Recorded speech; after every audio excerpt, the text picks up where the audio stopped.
ধুবড়ী জেলার ফকিরগঞ্জ নামের জায়গাটা ইতিহাস হয়ে গেছে। এখান নদী ভাঙতে ভাঙতে ভাঙতে ভাঙতে কুচবাড়ির পড়াই শেষ আইয়া পাইছে ওহাব বাজার।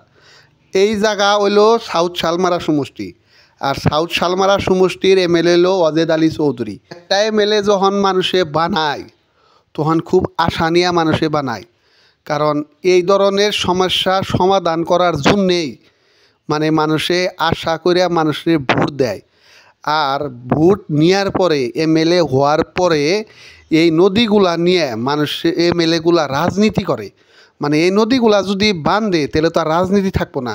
ওই জন্যে এই নদীগুলার কাম কাজ করে না। আজকে যদি আসাম বিধানসভায় এই ব্রহ্মপুত্র নদীর কথা উত্থাপন করে, তার পিছিয়ে আসামের জলসিঞ্চন বিভাগের সম্মানীয় মন্ত্রী পীযূষ হাজরিকা ডাঙ্গুরিয়ায় এই জায়গায় যদি দেখা যায়, কামটা 100% স্যাংশন হবো আর 100% কাম হবো। কারণ বিজেপি সরকারে কামের জন্য এক্সপার্ট। আসামে বহুত বড় বড় কাম করছে।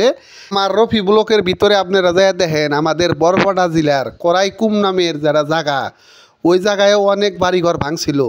আসামের জলসিঞ্চন বিভাগের মন্ত্রী সম্মানীয় পীযূষ হাজরিকা ডাঙ্গুরিয়া 2022-এর জুন জুলাইতে আইয়া কয়ে গেছাল যে এই জায়গায় পার্মানেন্ট কাম হবো। এখন কিন্তু ওই জায়গায় করাইকুর জায়গায় কিন্তু পার্মানেন্ট কাম হইতেছে জিও ব্যাগের জরিয়তে। আমি রফি ব্লকে আপনাদেরকে দেখাইছি, যারা যারা দেখেন নাই রফি ব্লকের ভিতরে দেখেন। কারণ এই জায়গায় ভালো নেতা থাকলে কাম হয়ে গেত। দেখতে থাকেন রফি ব্লক আর বেশি বেশি শেয়ার করে।